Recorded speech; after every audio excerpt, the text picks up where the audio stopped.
We are discovering African urban legends this month on the Mythological Africans podcast. In the first episode, we heard the story of the showdown between Lemnyuy, the beloved and fearsome spirit of the Zambezi River, revered by the Tonga of Zimbabwe, Zambia, Malawi, and Mozambique, and the engineers building the Kariba Dam. In that story, a series of dramatic events which occurred during the construction of the dam challenged the engineers' belief in their ability to control or maneuver around natural forces. To hear the Tonga people tell it, Lemnyuy upset the engineers' plans because he was enraged by their plan to restrict the river's flow and disrupt the lives of the people.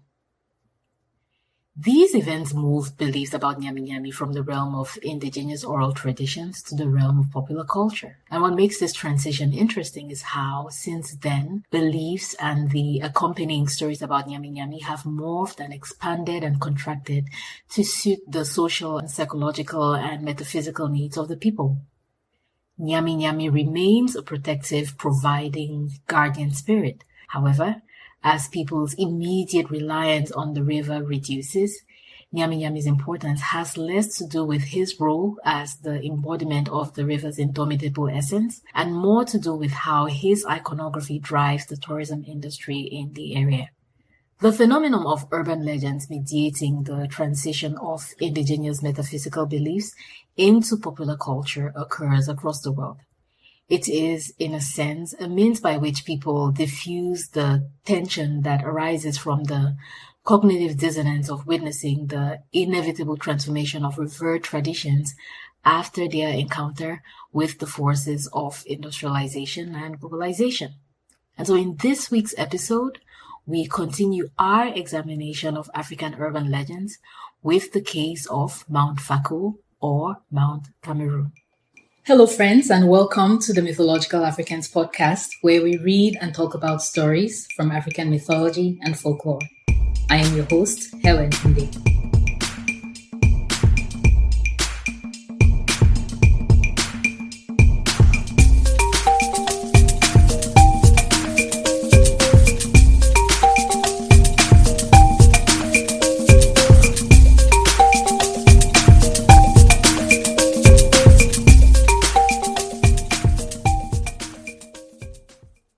One of my biggest regrets in life is that I spent 14 years in Buea, Cameroon, and never once climbed Mongo Mandemi, the mountain of greatness. You might know it as Mount Faku or Mount Cameroon, the massive and active volcano which looms over the town of Buea and much of Cameroon's southwest region like a benevolent god. There are many reasons why I never climbed the mountain. First, I was a child for most of those 14 years, and this would not have been an idle stroll. At 4,040 meters, or roughly 13,000 feet, Mount Faku is the highest point in West and Central Africa, the fourth highest peak on the continent, and the 31st in the world. Second, the law of the Bakweri people, on whose native land the Buea section of the mountain is found, depict the peak as a deity who is very protective of his forests. Forests which, by the way, are patrolled by not particularly friendly animals and spirits, so one did not just climb the mountain. A quick point of correction before we continue. Mount Cameroon is the fourth most prominent peak on the continent and the 30th highest peak. If you've been keeping up with Mythological Africans, you probably already know about how much I love Mount Faku or Mount Cameroon. My family moved to Buea, a town located on the mountain, in the mid-1990s. I was about 6 years old at the time, and we'd heard so much about the town and the mountains, and so I was eager to see it. I had, of course, seen mountains in movies and pictures, but I wasn't quite prepared for the actual experience of standing in the presence of one. We arrived Buea at night, and the next couple of days, if my memory is right, were rainy and foggy in the way that only people who have lived in Buea will understand. And for context, the Bunsha, the fifth wettest place in the world, is a mere hour-and-a-half drive away from Buea. So the experience of seeing the mountain, it wasn't immediate. However, the sight of that solid mass just rising out of the ground, spread out as far as my eyes could see, occupying space in ways I didn't realize is even possible, is one I will never ever forget. I imagine the Kwe or Bakweri people whose ancestral lands encompass Mount Fako felt similarly when they settled the area. As is common for foundation legends, there are many stories about how the Bakweri people arrived in this area. One of the most cited documented accounts come from the work of Edwin Ardener, who was a British social anthropologist. And in this story, two hunters, Anglophone and Nakande, came from a place called Womboko, which is located on the northwestern slope of Mount Cameroon. They picked areas to hunt in the mountains forest on the southwestern slope. Nakande picked a place near present-day Wanakanda, and Anglophone picked a place near present-day Musole. Anglophone built a hut in which he could rest and also dry the meat of the animals which he caught, and he named this spot Ligbea, which means the place where the work is in hand. Both men returned to their hunting grounds often enough. They decided to resettle their families, and so the villages of Gwea, derived from Ligbea, and Wanakanda, derived from Nakande, were born. Another version of the foundation legend takes things further back with the claim that present-day Bakweri people descend from an original group of people who migrated from an area around the East African Great Lakes around 400 years before Common Era. And at the end of their long journey, they settled in Womboko. The name Bakweri is believed to have evolved from the word Vakbeli, which means those who have settled, in Mokwe, the language of the Bakweri people. The Bakweri foundation legend is consistent with many African foundation legends in which hunters found villages after discovering a favorable corner of the forest in which their people could settle. And hunters hold a unique position in African folklore and folk traditions for this reason. They were courageous enough to brave the unknowns of the forest, and so were believed to have some of the most spiritual powers, often tied with some of the most fearsome animals in the forest. As it turns out, Male, one of the most respected sacred societies of the Bakweri people, comes from a hunter's legend. And in that account, a hunter went hunting and stayed away for so long, people believed that he was dead. But then one day he showed up alive and well, to everybody's surprise. The story goes that his arrival was made known to the village when he started playing a drum, and his son heard it from afar and started dancing. When the village elders came to investigate what was going on, the hunter told them he was too tired to explain. But after he had eaten and rested, he told the story of his adventure. He told them that he had wandered far to hunt and decided to rest before coming home. But when he lay down to sleep, he was visited by ancestral spirits who introduced him to some secrets of the forest and taught him how to transform into an elephant and other animals like gorilla and antelope. After hearing these stories, the elders consulted the ancestral spirits and his declarations were confirmed. And so they decided to join him in sharing this secret and sacred knowledge. Eventually, they opened up induction into this knowledge to other hunters. And everything about this story is consistent with stories that show up all across the continent. A person wandering off into the forest, an encounter with spirits that teach him specialized knowledge, which he then shares with the people when he returns. So as you can imagine, hunters have a special place in Bakweri culture. After spending time with the Bakweri in the 1800s, Edwin Ardener described their hunters as skillful and quick, able to track animals with ease and predict their movements. He reported that Bakweri hunters rarely spent more than a week in the grassy plains of the mountain slopes because their lungs couldn't handle the high altitude and cold winds. And he reported that the people believe that Efasa Moto, the Bakweri mountain god, was hostile to the hunters that intruded on his mountain home. Efasa Moto is said to be half man and half stone.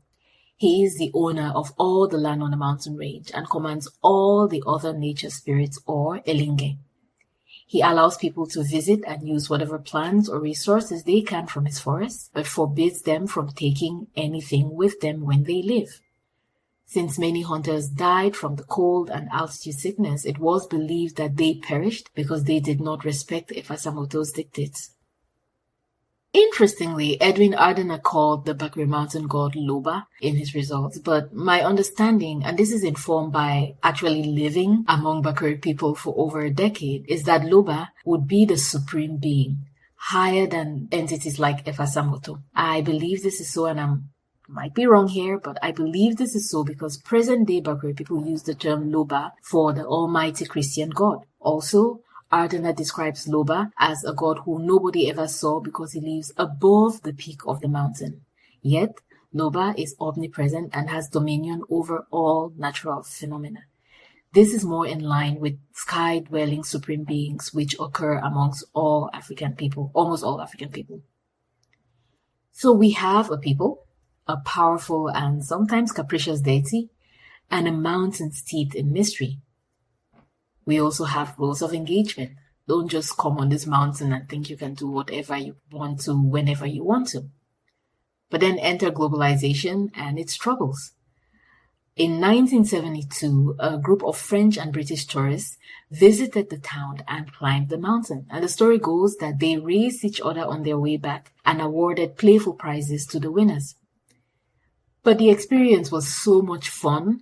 One of the tourists, who worked for Guinness, the multinational beer company, proposed the idea of a race to company management. The idea took on, and with the support of the Cameroonian government, Guinness launched a race which they named the Guinness Mount Cameroon Race of Hope. This started in 1973. The race is grueling. It involves running from a designated spot in the town of Boya up to the mountain summit and back. This is a distance of a couple miles, I believe it's about 20 or 30 miles or so, but with an elevation of over 10,000 feet. This is hard, but the race became very popular among Cameroonians who saw it as an opportunity to make money from the hefty cash prizes and tourists who came to test their mettle on the mountains. For those who are interested, there are links in the episode notes with more about the race's inception and evolution. And what's really cool is that there are actually pictures and video clips from way, way, way back when the race started. And so the mountain race was launched, and this was all fine and good, except, if you remember, in the beliefs of the Bakweri people, Efasa Moto does not take kindly to people trampling all over his mountain. So how did this play out?